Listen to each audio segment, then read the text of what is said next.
Hello दोस्तों, कैसे हैं आप लोग। आशा करता हूँ आप लोग बहुत अच्छे होंगे। दोस्त, आप सभी दोस्तों का स्वागत है आपका अपना यूट्यूब चैनल यूनिक एकेडमी पे। मैं राहुल कुमार। आज मैं दोस्त बात करने वाला हूँ जीन पियाजे के अमूर्त संक्रियात्मक अवस्था के बारे में।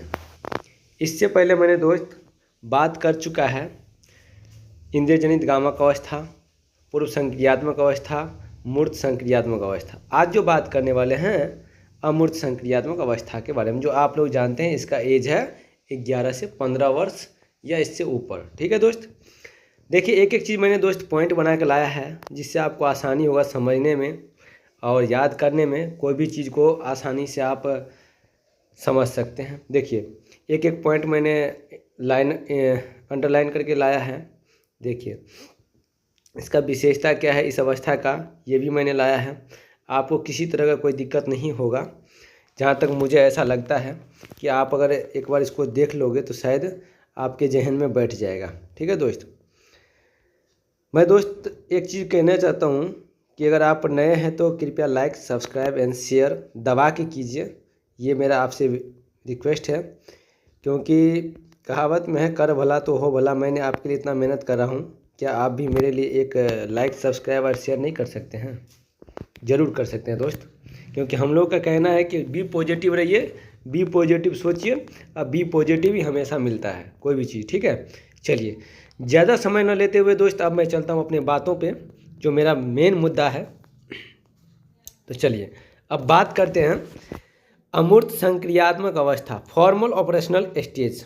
11 से 15 वर्ष या इससे ऊपर भी कहीं कहीं को आपको थ्योरी में देखने को मिलेगा। ठीक है, कहते हैं अमूर्त संक्रियात्मक अवस्था, इसी को कहते हैं फॉर्मल ऑपरेशनल स्टेज की विशेषता क्या है। इस अवस्था में बच्चा क्या क्या करते हैं, इसमें बच्चा क्या क्या सीखते हैं, क्या क्या गुण इस अवस्था का है, क्या लक्षण है, इसके बारे में हम लोग बारीकी से जानेंगे। जैसा कि देखिए अमूर्त संक्रियात्मक अवस्था की विशेषता कहता है तार्किक और अमूर्त चिंतन। सबसे बड़ी बात ये देखिए, अमूर्त चिंतन मतलब जो वस्तु सामने नहीं भी है उसके बारे में बच्चा सोचने लगता है। विकास अमूर्त चिंतन का होने लगता है, बच्चा में आने लगता है इस तरह की। जैसे निगमनात्मक तर्क, बच्चा नियम से सोचने लगता है, नियम से उदाहरण की तरफ। ठीक है, आपसे कभी पूछेगा अमूर्त चिंतन में एक चीज़ बताइए कि निगमनात्मक तर्कना या निगमनात्मक तर्क बच्चा किस अवस्था में सोच रखता है, तो आप याद कीजिए अमूर्त चिंतन को। ठीक है, इसी को कहते हैं औपचारिक। ठीक है दोस्त, इसी को कहते हैं सूक्ष्म अवस्था। ठीक है, साथ में देखिए वैज्ञानिक दृष्टिकोण भी बच्चे में विकास होते हैं इसी अवस्था में। ठीक है, ये जितना मैंने कलर से लिखा है दोस्त या अंडरलाइन किया, ये आपके लिए बहुत ही बेहतरीन काम करेगा। इस चीज़ को जरूर याद कर लीजिए कि इस अवस्था का मेन ये लक्षण है। ठीक है, ये भी मैं संक्षेप में बता रहा हूँ, इसको बारीकी से जस्ट कुछ लाइन नीचे मैं बताने वाला हूँ। देखिए, और काल्पनिक परिस्थितियों में सोचने की क्षमता का विकास बच्चा में हो जाता है। कौन अवस्था में? अमूर्त संक्रियात्मक अवस्था में। कहता है जहाँ व्यक्ति ठोस वस्तुओं के बजाय विचारों और संभावनाओं पर सोच सकता है। कहने का मतलब बच्चा के सामने कोई ठोस वस्तु नहीं भी है फिर भी बच्चा उस वस्तु के बारे में सोच सकता है जो वस्तु सामने नहीं है। ठीक है दोस्त, कल्पना कर सकता है। सॉरी, उसके बाद देखिए वास्तविक और अवास्तविक में अंतर समझ सकता है बच्चा। वास्तविक क्या है, क्या अवास्तविक है, इन दोनों में अंतर को बच्चा समझ सकता है। किसमें? अमूर्त संक्रियात्मक अवस्था में।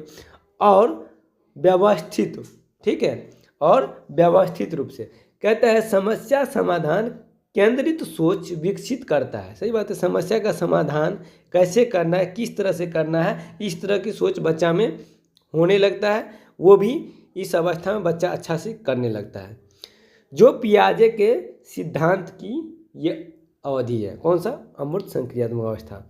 अंतिम अवस्था भी इसको पियाजे का माना जाता है, जो 11 से 15 वर्ष की आयु को मानी जाती है। ठीक है दोस्त, आशा करता हूँ आप लोग बहुत अच्छा से इसको समझ गए होंगे। अब चलते हैं इसको बारीकी से उदाहरण के साथ समझते हैं। ठीक है दोस्त, प्रमुख विशेषता बोले तो अमूर्त संक्रियात्मक अवस्था की प्रमुख विशेषता क्या है? पहला नंबर है अमूर्त चिंतन, आपसे पूछेगा अमूर्त चिंतन किस अवस्था में आती है,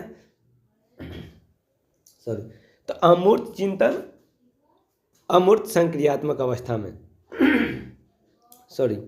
फिर कहते देखिए, व्यक्ति अब केवल ठोस वस्तुओं के बारे में ही नहीं बल्कि विचारों, अवधारणाओं और संभावनाओं के बारे में सोच सकता है।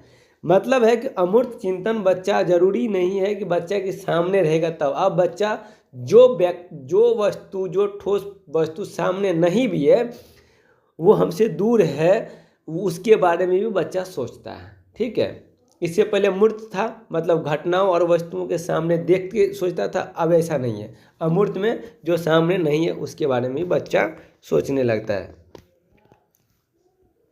अब देखिए दूसरा नंबर है तार्किक और निगमनात्मक तर्क। कहने का मतलब है बच्चे निगमनात्मक तर्क, कहते हैं, सामान्य से विशिष्ट की ओर का उपयोग करने लगते हैं और जटिल तार्किक समस्याओं को हल कर सकते हैं। ठीक है, जटिल से जटिल समस्याओं को बच्चा हल कर सकते हैं।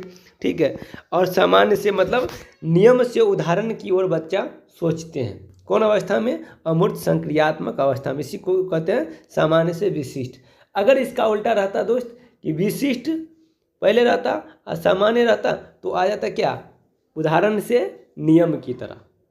ठीक है, उदाहरण से नियम की तरफ। ठीक है, तो इस चीज़ को याद रखिएगा। मैं एक साथ दो तीन तीन चीज़ बताते जा रहा हूँ, आप लोग याद रखते जाइए और देखते जाइए, आसानी से समझ में आ जाएगा।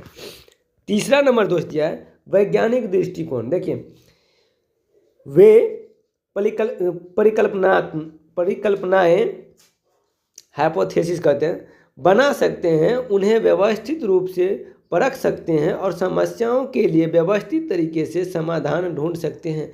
इस अवस्था में बच्चे में वैज्ञानिक दृष्टिकोण का विकसित हो जाता है।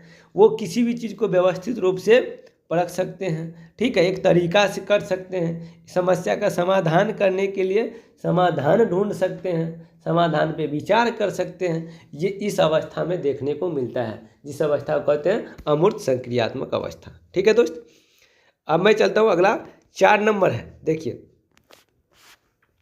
4 नंबर है दोस्त काल्पनिक और भविष्य। देखिए, काल्पनिक और भविष्य उन्मुखी सोच, hypothetical and future oriented thinking. वे क्या हो सकता है वाली स्थितियों पर विचार कर सकते हैं। मतलब क्या हो सकता है, कैसे हो सकता है, किस तरह का हो सकता है, इस तरह भी बच्चा परिकल्पना कर सकता है अमूर्त संक्रियात्मक अवस्था में। ये जीन पियाजे का चौथा अवस्था माना जाता है।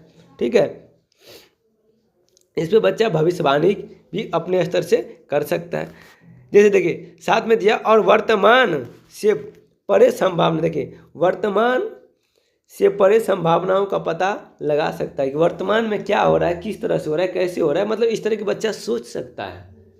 ठीक है, आगे क्या होने वाला है इसका भी बच्चा दिमाग लगाने लगता है, परिकल्पना करने लगता है। तो ये कौन सी अवस्था में सोच आता है? ये आता है अमूर्त संक्रियात्मक अवस्था में, जिसको औपचारिक अवस्था भी कहते हैं, सूक्ष्म अवस्था भी कहते हैं। ठीक है, समस्या समाधान में सुधार। देखिए, इम्प्रूव्ड प्रॉब्लम सॉल्विंग। जटिल समस्याओं को छोटे छोटे हिस्सों में तोड़कर और विभिन्न पहलुओं पर विचार करके हल करने की क्षमता विकसित होती है। मतलब किसी भी जटिल से जटिल, कठिन से कठिन समस्याओं को छोटे छोटे भाग में तोड़कर उसको विभिन्न पहलुओं में, मतलब अलग अलग पहलुओं पर विचार करके उसको हल किया जा सकता है, उस पर विचार कर सकते हैं, विमर्श किया जा सकता है। इस तरह की क्षमता बच्चे में देखने को मिलता है, वो है अमूर्त संक्रियात्मक अवस्था। ठीक है, समस्या समाधान में सुधार पूछेगा बच्चे तो आप जरूर बता देंगे। ठीक है, आप अगर दोस्त नए हैं तो ज़रूर शेयर कर दीजिए अपने दोस्तों को, छोटे बड़े भाई बहन को, ताकि सबका भला हो सके।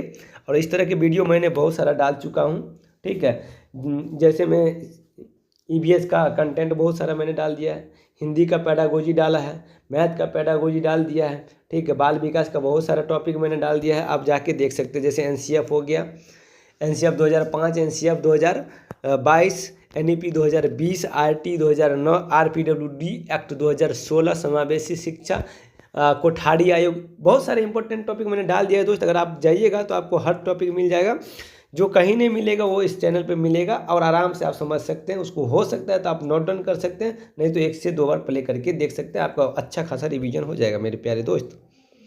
चलिए अब मैं बात करता हूँ दोस्त वास्तविक और अवास्तविक में अंतर। अब ये बताए थे कुछ देर पहले, वे वास्तविक अनुभवों को काल्पनिक परिदृश्यों के साथ जोड़ सकते हैं और वास्तविकता का कल्पना के बीच अंतर कर सकते हैं। कहने का मतलब है कि क्या चीज़ वास्तविक है, कौन सा ओरिजिनल है, क्या रियल है, क्या अनरियल है, मतलब रियल नहीं है।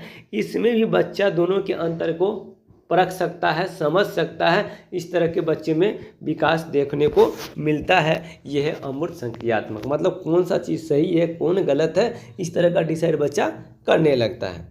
ठीक है, कहने का मतलब है कि जो रियल होगा तो उसको रियल मानेगा, और जो मान लीजिए अनरियल होगा, अवास्तविक होगा, उसको अवास्तविक मानेगा, क्योंकि बच्चा में इस तरह का विकास हो चुका है और होते जा रहा है। परिपक्व रूप से बच्चा आगे जैसे बढ़ेगा तो उसको उतना ही बेहतर होगा। ठीक है, अगला दोस्त है 7वां नंबर मेटाकॉग्निशन।